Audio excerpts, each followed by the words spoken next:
Pedagang sayur tewas ditikam tetangga saat sedang berjualan di Labuhan Batu, Sumatera Utara, hingga Pasutri tewas ditusuk rekan kerja di Kebayoran Lama, Jakarta. Jadi kasus yang mengemuka dalam sepekan. Simak rangkumannya dalam kasus utama.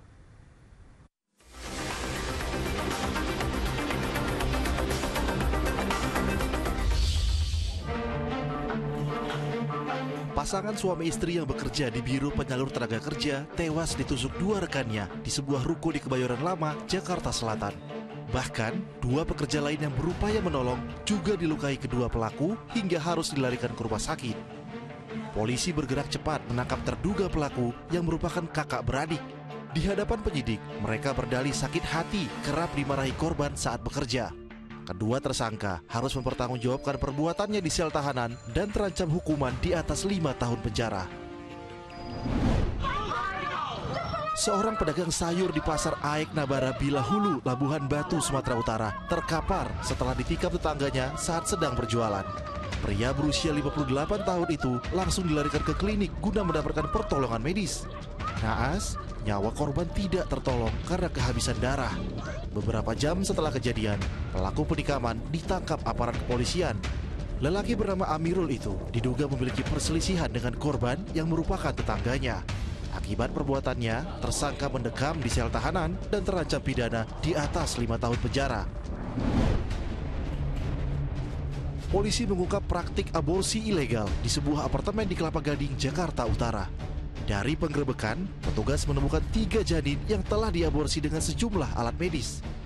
1 janin disimpan di lemari, 1 janin lainnya sedang digugurkan, dan 1 lainnya dibuang ke dalam kloset kamar mandi.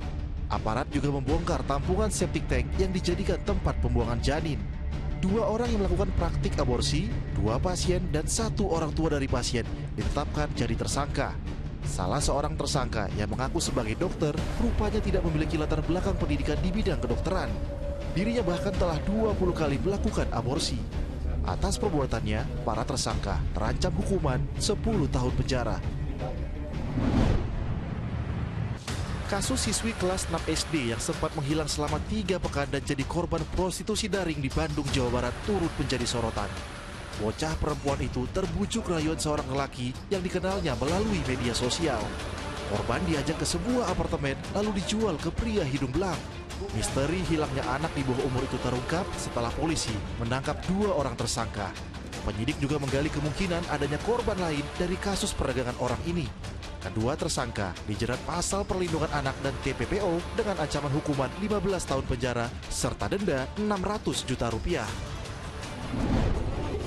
1 keluarga ditemukan tewas di dalam rumah di Desa Lumpatan Musi, Banyu Asin, Sumatera Selatan. Para korban yakni seorang wanita berusia 70 tahun, pria berusia 40 tahun, dan kedua anaknya. 4 jenazah pertama kali ditemukan oleh warga yang mencium aroma busuk saat sedang membersihkan rumput di sekitar rumah korban. Dari hasil otopsi tim forensik Rumah Sakit Bayangkara M. Hasan Palembang, para korban diduga tewas akibat luka pukul benda tumpul di bagian kepala. Sementara pihak keluarga curiga para korban dirampok karena baru saja menjual tanahnya senilai 200 juta rupiah. Sejumlah barang milik korban pun dilaporkan hilang. Tim gabungan dari Polda Sumatera Selatan dan Polres Musi Banyu Asin sudah dikerahkan untuk menyelidiki kasus ini.